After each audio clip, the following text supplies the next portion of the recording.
Right Honorable Speaker, the man lying before us here, the late now Honorable Ssegirinya, it is indeed very painful to the country at large that we've lost such a darling of the people. Honorable Ssegirinya has been a very close friend, very close to me, because there are very many things we have in common. He's an activist, he has been one, and I have been one as well. And I am still one. And you're still one. Right Honorable Speaker, it's been unfortunate this morning that still government was unable to stand with Ssegirinya, because we all believe and know during his political life, especially MPship, it has been persecution from still this government. But I need to beseech the government and still call upon the government that there is still time. You can stand with Honorable Ssegirinya in just two ways. First and foremost, to drop the charges, but most importantly, to bail out all the political prisoners in prisons in Uganda. I've always been, for the 2 years Honorable Ssegirinya and Honorable Ssewanyana spent in prison, I put down all my nice suits, just like one I've put on today, and decided to wear free all political prisoners, written on all my clothes for those 2 years. I call upon government to free all political prisoners, but most importantly, to bail them out as they are being tried for us, what we call the persecution. That is very simple. But most importantly, General Museveni can still do something very, very, very great to the people of Uganda. For this reason, because Ugandans believe Honorable Ssegirinya died because of Mr. Museveni intimidating the judiciary not to bail out Honorable Ssegirinya. Everyone believes that. So let General Museveni at least this time give Ugandans the most important gift and not stand in 2026. I thank you. Thank you so much. Honorable members, as we pay our tribute, one thing that we must not forget, that Honorable, just like even the Lord had said, Honorable Ssegirinya had his long illness. Let's not forget that. Maybe there was a lapse somewhere, but he had his long illness. Lucy, then Honorable Kawalia, then I come this side also.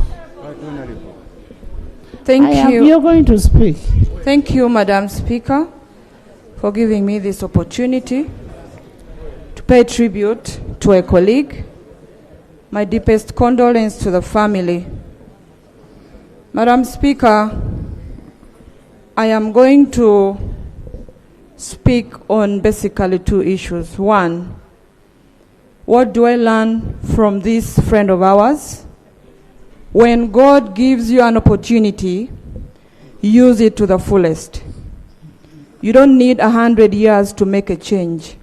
And that is exactly what Honorable Muhammad did. Two, I want to repeat the words of the Archbishop Emeritus, John Baptist Odama.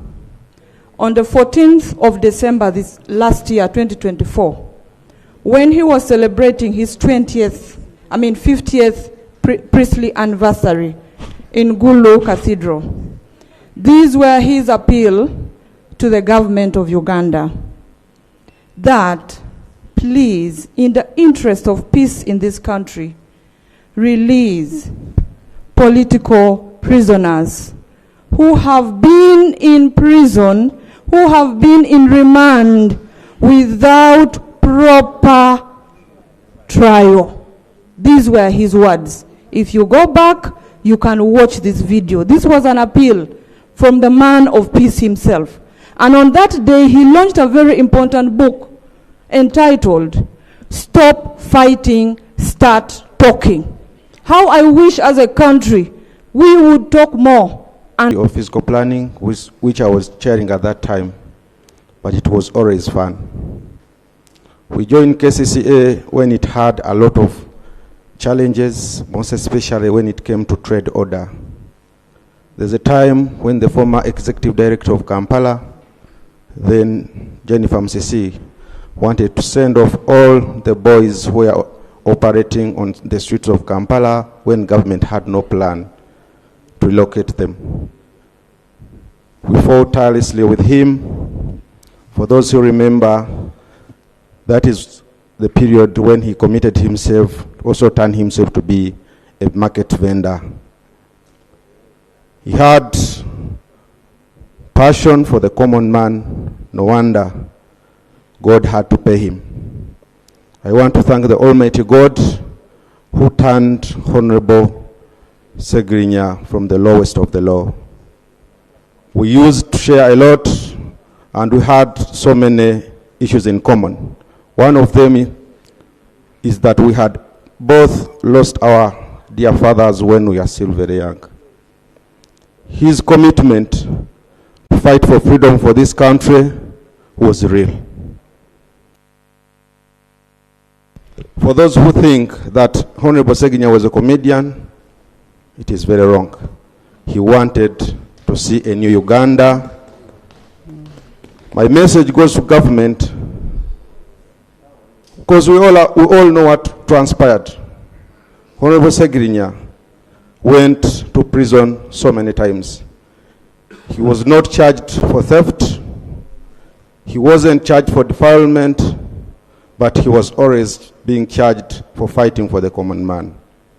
I call upon all leaders in this country, let us try to put our country first, as how Honorable Ssegirinya has always been doing. We are going to miss him, most especially as the people of Kampala. And lastly, Right Honorable Speaker, when we are contesting for KCCA speakership for the first time, I contested with him. But he never had any personal vendetta with me. We stayed friends, and I recall even after the elections, he approached me and told me, okay, you have challenged me, but again, I want to serve on your council. We trusted him with the chairperson of the Public Health Committee, and for those who remember him, he spent almost a month running all places of Kampala, celebrating on how he was being appointed as the chairperson of the Standing Committee of Public Health. We are going to miss you. May your soul rest in eternal peace. Thank you, Madam Speaker.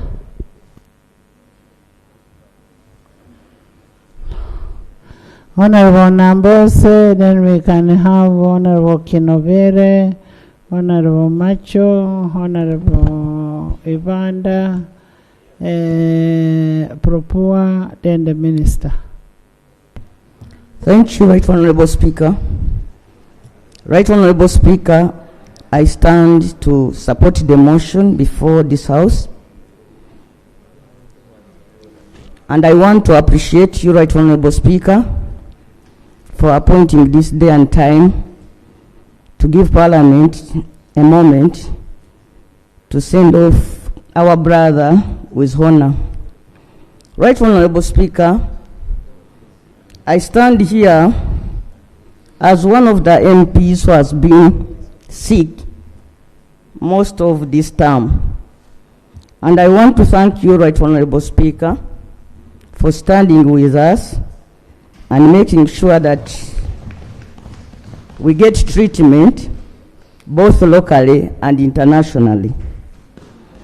Right Honorable Speaker, some people think that it is fun to travel for treatment, especially people outside there.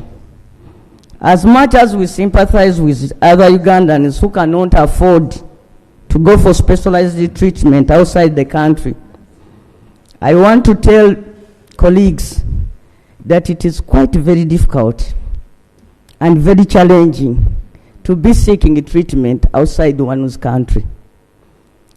In certain areas, you are greatly limited by the fact that not every other locality where you seek treatment that people understand the English. And it is not easy to leave one's family and go camp in another foreign country. People end up mocking us, demonizing us, including colleagues, Right Honorable Speaker. That's why I want to thank you specifically for standing with us and just one. Right Honorable Speaker, having said that, I want also to remind this House that we passed money to construct Lubowa Hospital. We had been told that that work would be completed in 2 years. It is now several years after, and Lubowa Hospital still remains a dream. There are so many other Ugandans who lack specialized treatment, but it is very difficult for one to go through the medical council to get the money, and even just the element of getting an airline that accepts to transport a sick person from Uganda. It is very, very difficult to get that airline to accept you to take one when you are sick. Lastly, I want to request colleagues not to join the president in his quest to abolish bond, police bond, and bail. The presumption of innocence should always remain, because, Madam Speaker, it is so sad when you have to battle a disease while at the same time battling for your freedom. A whole medical doctor from the prisons gave Honorable Ssegirinya a recommendation that if this man is not let out of the prison, he will suffer consequences that will be fatal. It is so sad that even at one time these people were released and then kidnapped back to the prison. I think this is one moment where you people in government should stand up and say sorry. I understand Muslims, when they are going to be buried, they even call those people.